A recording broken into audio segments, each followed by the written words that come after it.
jaga pendengaran kita. Banyak isu fitnah macam-macam yang kita dengar. Dari lingkungan, gosip, fitnah. Ada orang membawa berita yang membuat kita sakit hati. Dah usah dengar. Dah usah dengar. Orang mukmin bersikap, kalau berita yang mau didengar itu baik, lanjut. Kalau tidak baik, mohon bilang sama yang membawa berita, diam. Diam loh, saya dah mau dengar. Saya dah mau tahu. Biarpun ada orang membawa fitnah, saya sering didatangin. Ada si kiai ini, si ustaz ini, dia suka mau sebutkan nama antum, menjelekkan antum. Saya bilang diam, saya dah mau tahu. Dan anak ingin kasih tahu supaya kamu berhati-hati. Saya tak perlu berhati-hati sama manusia. Saya berhati-hati sama Allah supaya jangan kena siksa Allah Subhanahu wa taala. Istiqamah beribadah. Saya tidak peduli apa yang diucapkan oleh manusia. Tak usah pedulikan, tak usah dengar. Supaya apa? Supaya besok ketemu semua orang dengan hati yang bersih. Tidak ada satu pun kita sakit hati sama orang. Siapapun dia. Mau dia ustaz, mau dia pejabat, mau dia tetangga, mau dia sahabat. Coba kira-kira berasa, kita kan manusia. Tak ada yang bisa menjaminkan hatinya.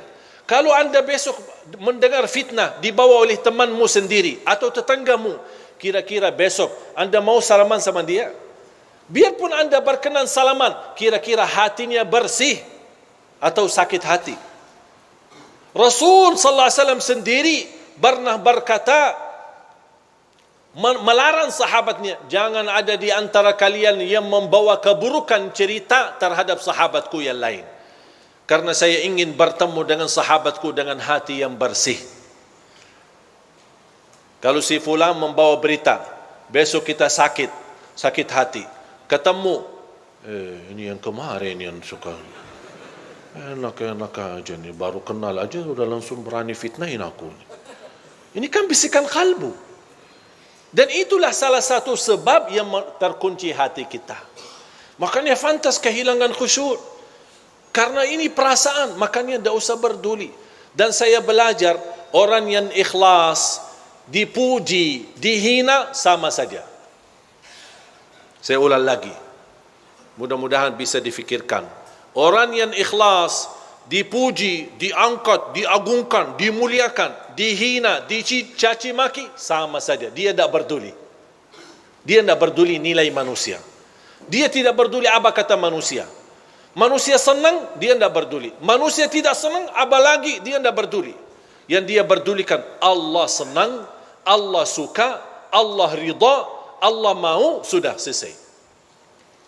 Kalau kita bisa hidup, insya Allah dengan seperti ini, insya Allah kita punya hati nurani, akan baik sama semua orang dan selalu berbaik sangka. Jangan kita selalu bertafsir sendiri. Dua orang duduk di sana, mereka bisik apaan ya? Jangan-jangan aku yang pusing kita.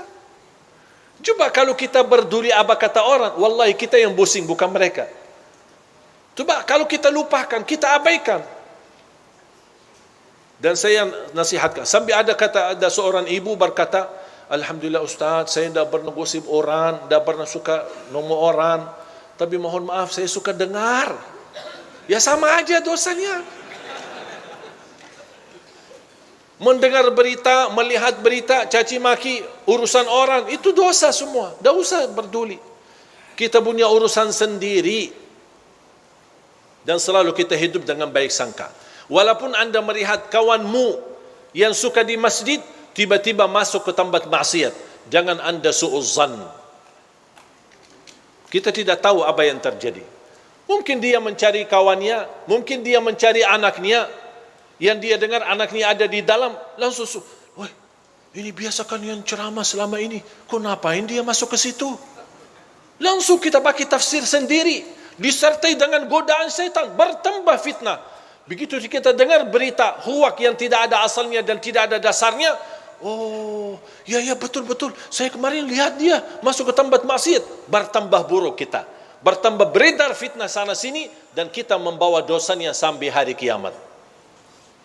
Hati-hati jamaah sekalian. Makanya tutupi pandangannya. Hanya yang kita lihat tempat kebaikan, tempat masjid, majlis ta'lim, lihat Al-Quran, supaya Allah Subhanahu wa taala selalu membersihkan pandangan kita dari segala hal-hal yang tidak kesengajaan kita lihatnya, insya-Allah terhapus dosanya gara-gara kita sering melihat. Makanya salah satu ulama berkata, kalau saya merasa hati mulai keras dan tertutup, saya berbanyak melihat Al-Quran.